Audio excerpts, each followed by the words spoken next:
Intinya sebenarnya dari awal Ibu Dirjen sudah menjelaskan bahwa sudah ada kesesuaian dari undang-undang dan peraturan-peraturan yang ada, ya. Dari kita lihat pasal 9 ya, yang mengenai hak eksklusif dari pencipta itu ada 9. Ya. Satu dari antara 9 itu adalah khusus mengatur mengenai pertunjukan. Nah, mengenai pertunjukan ini ada pengaturan khusus bahwa ini akan diatur pengumpulan royalti melalui LMKN, bukan akan, sudah, ya kan? Lewat LMKN dan LMK. Diaturlah pasal 23 ayat 5, ya kan? Nah, konflik kan terjadi di situ tuh. Ya. Tapi sebetulnya sudah jelaskan bahwa sudah ada kesesuaian aturan undang-undang ini.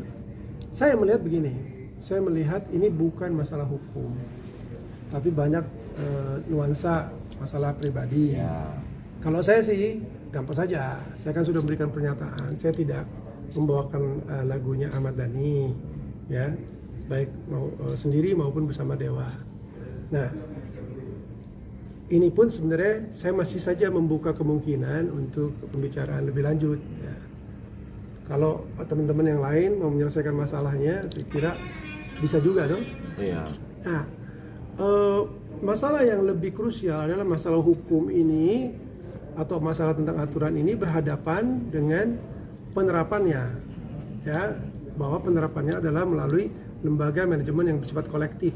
Itulah yang dipilih oleh negara ini untuk dilaksanakan. Jadi masalah hukum yang sudah bagus, sudah baik, ini kemudian dibandingkan dengan penerapannya. Dalam prakteknya ada kekurangan di sana sini. Ada sejumlah uang besar yang sebenarnya menjadi potensi yang bisa dimiliki atau diambil oleh pencipta yang tentunya berhak. Itu belum terkumpulkan dengan masif, dengan teratur, ya. Seandainya sistem ini berjalan dengan baik, kita semua percaya pencipta Indonesia itu akan makmur sekali. Kenapa? Karena selain mereka memiliki hak eksklusif yang 8 itu, yang dimana ada hak untuk mengumumkan, hak untuk menggandakan dan segala macam itu, ya. Mereka kan mendapatkan banyak sekali di situ. Contohnya misalnya seorang pencipta itu membuat kembali lagu-lagu yang mereka pernah rekam bersama kita, kan boleh-boleh saja. Kembali dengan warna yang baru. Kemudian mereka merekam dengan penyanyi lain. Kemudian mungkin saja dalam konteks itu penyanyi itu bisa membuatnya menjadi booming. Itu semua hak mereka loh. Cuman dalam undang-undang negara ini memang ada hal yang disebut performing rights, ya, yaitu dalam konteks pertunjukan. Nah, dalam pertunjukan ini hak cipta itu dikumpulkan oleh lembaga ini, Lembaga Manajemen Kolektif Nasional atau LMK ini. Nah, ini yang coba dibangun, ditertibkan supaya berjalan dengan baik dan masif. Kalau dia berjalan dengan baik dan masif, tidak diganggu dengan segala macam pertentangan yang terus-menerus, kita percaya ini akan membuat pencipta-pencipta Indonesia sangat makmur. Kenapa? Karena ketika mereka duduk di rumah nonton TV, banyak orang yang membawakan lagu mereka, bukan cuma kita. Ya, dalam waktu yang sama bahkan royalti itu bisa dikumpulkan, ya, sedemikian rupa sehingga sampailah ke tangan mereka. Nah, jangan membandingkan itu dengan kondisi yang saat ini masih berjalan, masih berkembang, ya. Jadi ini pilihan kita semua. Kalau kita ingin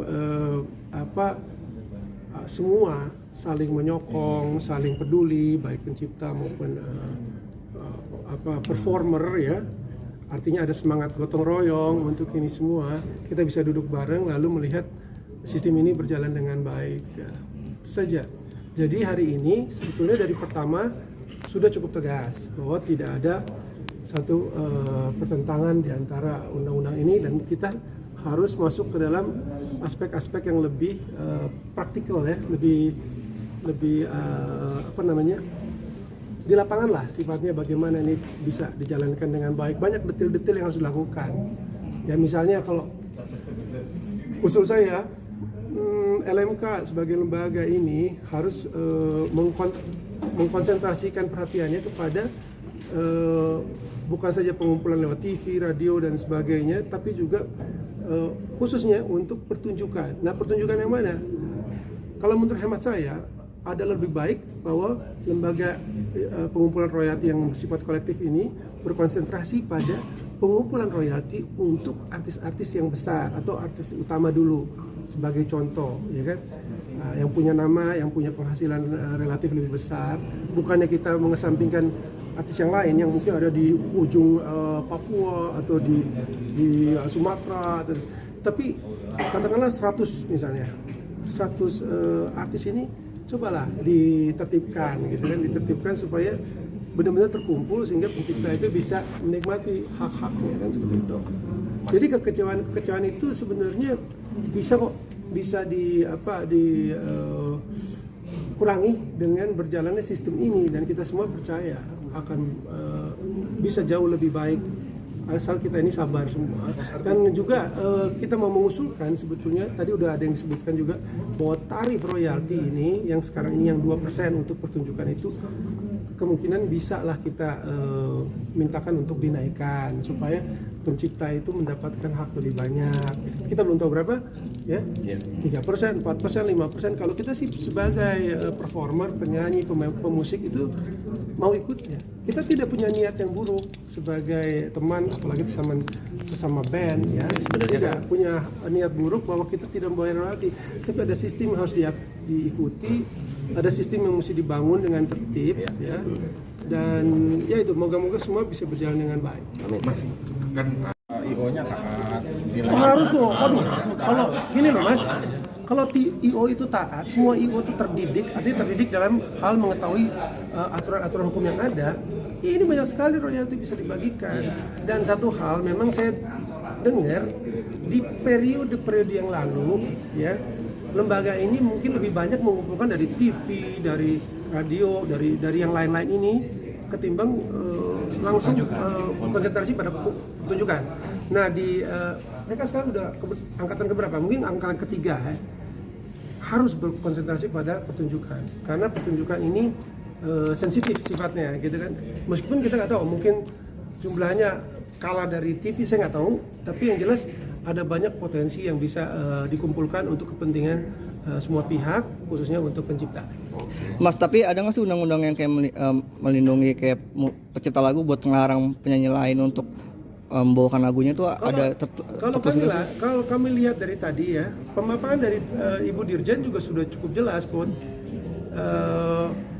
Ada pasal 23 yang memberikan hak menggunakan lagu tersebut asal membayar.